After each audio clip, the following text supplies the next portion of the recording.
A top Iranian commander is now threatening to target United States military bases should Israel attack Tehran's nuclear program.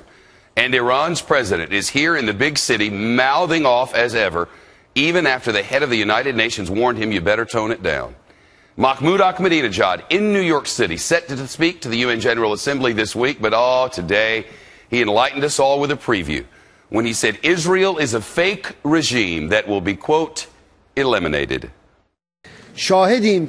We have witnessed that some members of the Security Council with veto right have chosen silence with regard to the nuclear warheads of a fake regime, while at the same time they impede scientific progress of other nations.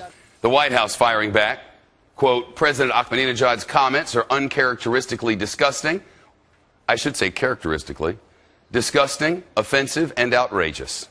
They underscore again why America's commitment to the security of Israel must be unshakable and why the world must hold Iran accountable for its utter failure to meet its obligations. It's Fox Top Story, and Jonathan Hunt, the chief Fox Sport correspondent, is on it live from the United Nations.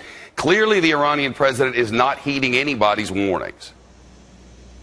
Not for 1 minute, Shep. That warning from the UN Secretary General came in a meeting he held with the Iranian president, at which he said, given the tensions in so many parts of the world right now, as he put it, incendiary rhetoric would not be helpful and might be downright dangerous. But within hours of that meeting, Mr. Ahmadinejad was back at exactly that kind of incendiary rhetoric, in fact, saying that Israel could not attack Iran and that Iran does not fear Israel one iota. Listen. Fundamentally, we do not take seriously the threats of the Zionists vis-a-vis an attack on Iran by them, even though Iran, at the end of the day, is a great country, and let me assure you, we do have all defensive means at our disposal, and we are ready to defend ourselves.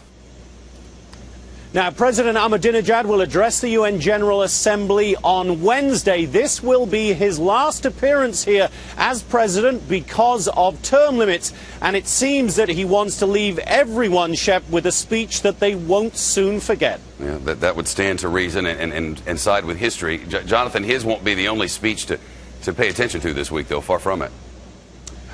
Certainly won't. Just 24 hours after the Iranian president speaks, Israeli Prime Minister Benjamin Netanyahu will address the UN General Assembly, and he is expected to focus almost entirely on the nuclear threat as he sees it from Iran. There will also be a lot of other speeches to watch from those countries who have gone through the so-called Arab Spring, chief among them perhaps the address by Egypt's new Islamist president, Mohamed Morsi. He will talk, we are told, about how the U.S. needs to recalibrate its relationship with many Arab nations in the wake of the violence that has gripped so many of those countries over the past week. These UN General Assemblies often don't mean much, but clearly this year, Shep, all of these speeches, given all the tensions, and every word uttered from that podium is going to be worth watching and listening to, Shep. Jonathan Hunt live from the United Nations tonight. John, thanks. Well,